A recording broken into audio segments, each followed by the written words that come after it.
Hi there! Welcome to our presentation. In this lesson, we are going to focus on understanding. Let's dive right in. What is understanding? Understanding refers to mental construct, the ability to connect knowledge. It's about transfer.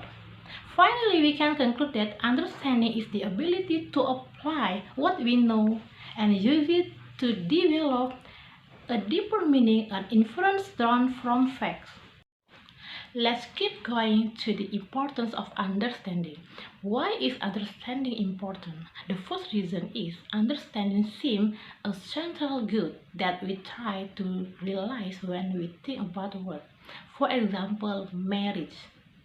Marriage is unions of man and woman. How? That's the definitions of marriage. We have already know about it. In marriage, there is a man and woman. However, how about the purpose of marriage? We can know the definition of marriage, but not really understand the purpose of marriage. That's the point.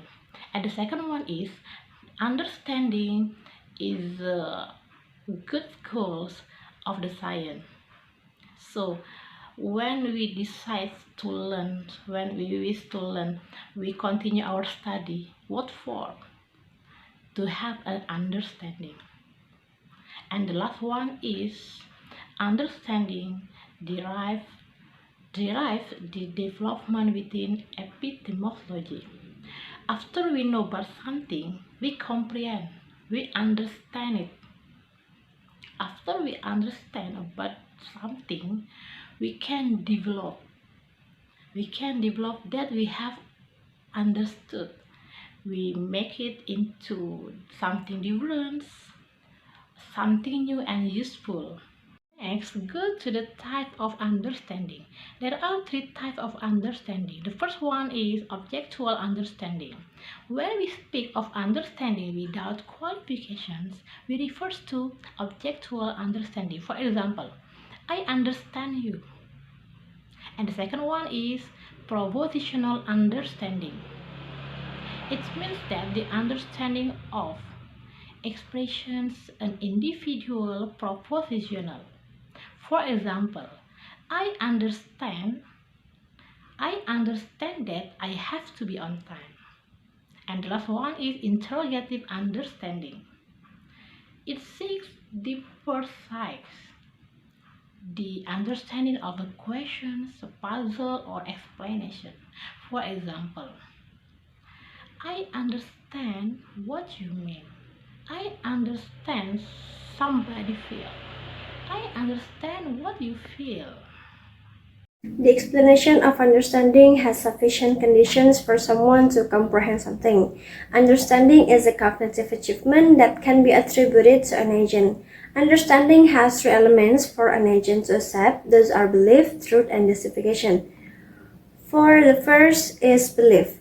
When an agent has understanding, they must have a representation of the understanding.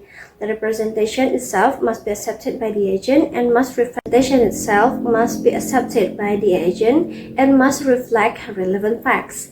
If the representation is accepted by the agent, this condition can be referred as belief in the knowledge. For element 2 is truth. Supporting facts for the representation demand truth for knowledge because for knowledge to be accepted, it must hold true value. Thus, understanding does not become a cognitive achievement if it cannot provide a good reason for the understanding, or if the understanding does not originate from reliable conditions. For the third element is justification. This condition motivates agents to seek justification for that knowledge. Since the understanding of each agent or condition can vary, debates arise regarding understanding. The first is, does understanding indeed require these three conditional and must they truly align? Or number 2, does understanding require additional conditions in order to achieve that understanding itself? The reasonable idea is to demand effectiveness as a condition of understanding. Effectiveness here means the truth of corresponding prepositions. There are two understandings that also fulfill the condition of effectiveness. Those are explanatory understanding and objectual understanding. Especially if explanatory understanding is considered equivalent to understanding that if P, then Q. It must be effective. This means explanatory understanding has conditions that can be explained or reliable causes. Because representation is highly complex and involved, we can strengthen effectiveness and demand all effectiveness to be true. Those objectual understanding is from all propositions that from representations about the subject must be true. Cases from scientific education and from the past of science show that central errors can correspond to understanding, at least as they are. Some theories that are no longer valid, like Newton's theory of gravity, not only provided understanding in the past, but still persist even now and not just in an additional context. Even the pessimistic induction, as proposed by Laudon, suggests that the best theories today might be wrong, not just on the periphery. As a result, current science shows varying levels of understanding, only if understanding isn't even slightly effective.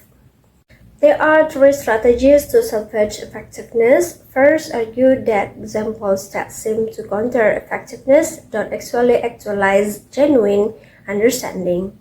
Second, further relax effectiveness by allowing central propositions that are only approximately true. Third, attribute understanding to fully realistic models, as non-effective proponents could argue that for cognitively limited beings like humans, representations closer to the truth are usually harder to grasp, and those less useful for achieving understanding. Commitment or the notion of broader acceptance can be used to replace the idea of belief as an alternative acceptance when agents are unable to acquire understanding of theories that are no longer valid, which we know are incorrect and therefore not believed by the agents. In the literature about understanding, it's commonly known that understanding requires more than just believing or accepting or even knowing isolated pieces of information. If what's understood is representation, understanding is only a necessary condition to comprehend a phenomenon through representation. According to Newman, if someone also has problem-solving abilities, they are correctly said to understand a theory, which can be used to understand various phenomena. Understanding and its norms. If the condition for understanding parallel those of the justified true belief account of knowledge, then understanding requires not just faithfulness to the facts and grasping, but also justification. But do you really need justification? If so, what sort of justification is required? More generally, what norms and values govern understanding apart from the requirement that it draws on a representation which answers to the fact? Do we really need a condition of justification? Some theories suggest that understanding does not always require justification, meaning that you don't always need strong evidence or proof to understand something.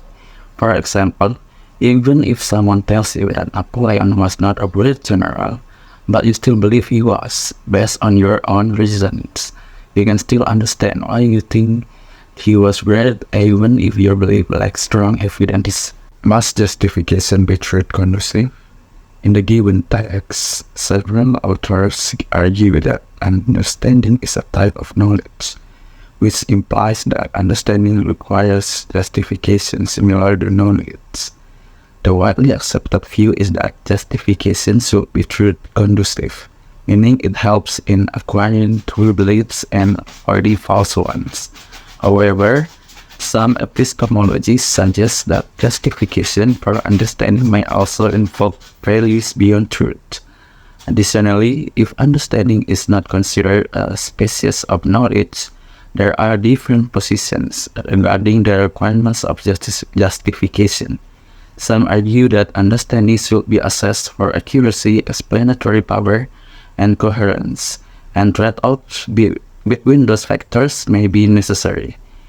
The debate also extends to whether justification requires coherence and whether it is internal and accessible to the subject. Next is coherence. Van Vick argues that understanding requires grasping explanatory, logical, and probabilistic relations within a comprehensive body of information, emphasizing the importance of coherence. Coherence is also prominent in account of objectual understanding, where it is seen as a condition for justification. However, there are debates about what coherence truly entails and whether it alone is sufficient for justification, with some suggesting that other factors beyond truth conduciveness may epistemically discernible. Next is internalism and externalism. Internalism is about understanding posits that a subject can only have understanding if they have access to reasons that support the correctness of their representation in seeking understanding. This view is defended by Zagzebski and the others, suggests that transparency is a key aspect of understanding, where the subject is directly aware of the object of understanding. However, there are criticisms of internalism, particularly from those who view understanding as a form of knowledge, arguing that internalist conditions are not necessary, and that young children and animals can grasp dependency relation without being able to articulate their understanding.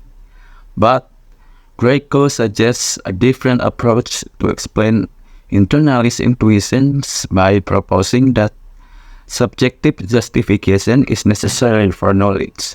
This means that a person's belief is considered justified if it comes from their intellectual abilities and motivations to seek the truth.